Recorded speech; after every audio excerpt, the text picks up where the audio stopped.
కర్నూలు జిల్లా పత్తికొండ నియోజకవర్గంలో ప్రజలు ఇబ్బందులు ఎదుర్కోకుండా అన్ని మౌలిక వసతులు కల్పించాలని ఎమ్మెల్యే కేఈ శ్యామ్ కుమార్ అధికారులను ఆదేశించారు.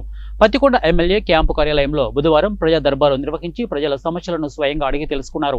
పత్తికొండ నియోజకవర్గం పరిధిలోని తుగ్గలి, మద్దికెర, పత్తికొండ మండలాల నుండి వివిధ సమస్యలపై ప్రజలు ఎమ్మెల్యే కేఈ శ్యామ్ కుమార్ కు వినతి పత్రాలు సమర్పించారు.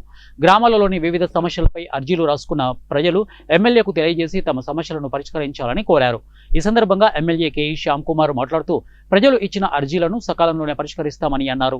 ఈ వేసవి కాలంలో పత్తికొండ నియోజకవర్గంలో తాగునీటి సమస్య రాకుండా అధికారులు చర్యలు చేపట్టాలని అన్నారు. డ్రైనేజీ వ్యవస్థ అస్తవ్యస్తంగా మారిందని అన్నారు. తాగునీటి పైప్ లైన్ సరిగా లేక తాగునీటి సమస్యలతో ప్రజలు ఇబ్బందులు ఎదుర్కొంటున్నారని అన్నారు. అధికారులు రాబోయే పండుగను దృష్టిలో ఉంచుకొని నియోజకవర్గంలో రోడ్లు, డ్రైనేజీ వ్యవస్థ, తాగునీటి సరఫరా, మౌలిక వసతులు కల్పించేందుకు చర్యలు తీసుకోవాలని సూచించారు. అనంతరం పార్టీ కార్యాలయంలో 14 మంది బాధితులకు సీఎం రిలీఫ్ ఫండ్ నుంచి వచ్చిన 10,93,600 రూపాయల చెక్కులను బాధిత కుటుంబాలకు అందజేశారు. కష్టకాలంలో కుటుంబానికి పెద్ద కొడుకుగా ముఖ్యమంత్రి చంద్రబాబు నాయుడు అండగా ఉన్నారని అన్నారు.